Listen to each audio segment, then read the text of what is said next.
सरकार ने मेरी नौकरी को खा गया। क्यों खा गया? चूँकि बैरिस्टर असदुद्दीन अवैसी साहब के मंच पे आए थे, मुझे नोटिस हो गया।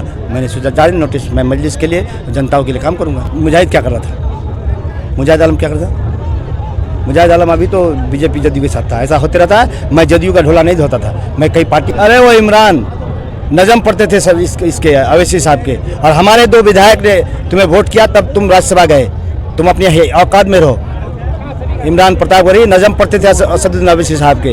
हमारे दो, मैं नौशाद साहब के लिए काम करता था, तस्लीमुद्दीन साहब के लिए काम करता था। इसके अलावा मैं कोई पार्टी का, नौशाद साहब तो जदयू में थे, हमको नहीं मालूम। मैं नौशाद के लिए काम करता था, मैं कोई पार्टी की सदस्यता नहीं ली थी, और पहली बार सदस्यता ली हूँ मजलिस की। उससे इलेक्शन लड़ रहा हूँ। दिन में तारे नजर आ गए हैं। हमने पिछली बार 5 सीट सीमांचल में जीती है। हम सीमांचल में अगर पहली कोई पार्टी है तो मजलिस इत्तेहादुल मुस्लिमीन है, तब जाके महागठबंधन या दूसरी पार्टी है। यहाँ सऊद को वोट नहीं किया था लोग मजबूरी को वोट किया था।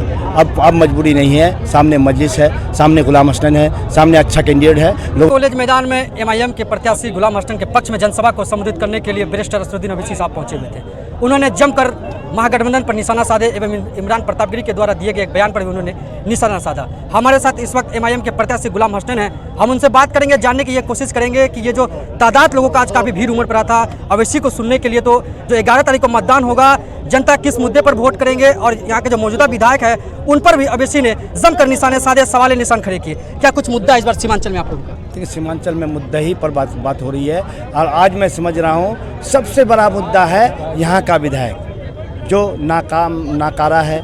यही एक मुद्दा है जिसको पब्लिक उखाड़ के फेंकना चाहती है।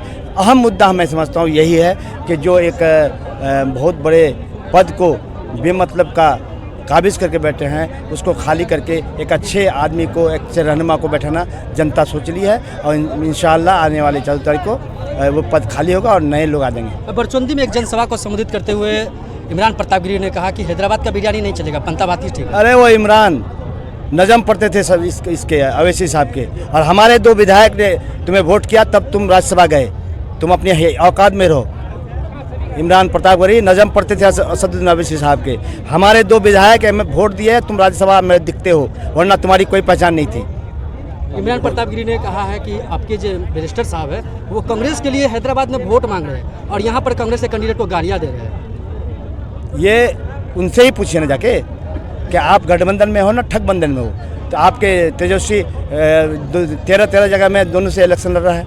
वहाँ राजद भी लड़ रहा है, कांग्रेस भी लड़ रहा है। वो अपनी बात नहीं करता, उसका भाई तेजस्वी का भाई इलेक्शन लड़ता है, वो हमारी बात करता है। तो अपने घर को देखो। हम तो अपना कायद को खड़ा करने के लिए, हम अपने मजलिस को मजबूत करने के लिए, हम सीमांचल को मजबूत करने के लिए यहाँ आए हैं, और हमारी पार्टी मजबूत से इलेक्शन लड़ रही है। उन्होंने एक बहुत बड़ा दावा किया है कि जदयू के उम्मीदवार को आप जिताने के लिए चुनावी मैदान पर उतरे हैं। वो नज़र आने लगेगा। दिन में तारे नज़र आ गए हैं। हमने पिछली बार 5 सीट सीमांचल में जीती है।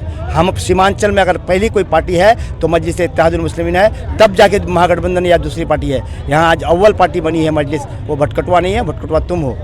अब महागठबंधन के जो उम्मीदवार है सऊद असरार साहब ने कहा आपकी पार्टी का सीमांचल में अभी कोई जरूरत नहीं है। उसको पता चल जाएगा ना सीमांचल में। पिछले बार तो गलती से आप यहाँ जीत गए थे। हमारे कैंडिडेट मजबूर थे, नहीं तो आप भी नहीं दिखते। यहाँ भी मजलिस ही दिखता। मजलिस का क्या कुछ इस बार चुनावी मुद्दा है? क्या लगता है कि ठाकुरगंज की जनता मजलिस पर भरोसा करेगी, या फिर वही दौर फिर से आएगा? ये अब मतलब मामला ये है कि लोग 5 साल देख लिया। सऊद को वोट नहीं किया था लोग मजबूरी को वोट किया था।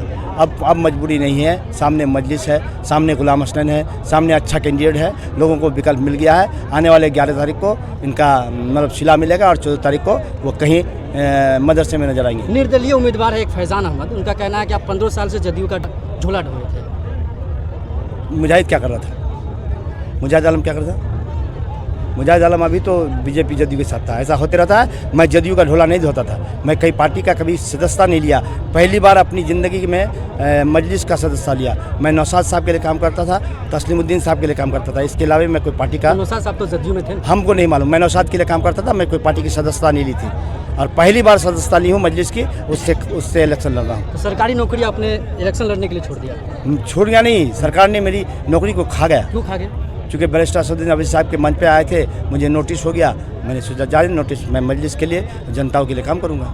तो हमारे साथ गुलाम हसन साहब थे जो ऑल इंडिया मजलिस इत्तेहादुल मुस्लिमीन के जो चुनावी मुद्दा है, इस मुद्दे को लेकर वो लगातार जनता के बीच जा रहे हैं और 11 तारीख को उन्होंने जो मजलिस के जो उम्मीदवार है उनको वोट देने की बैरिस्टर असदुद्दीन अवैसी साहब ने खुले मन से अपील की। उन्होंने इस दौरान महागठबंधन के जो प्रत्याशी है उस पर भी सवाली निशान खड़े किए।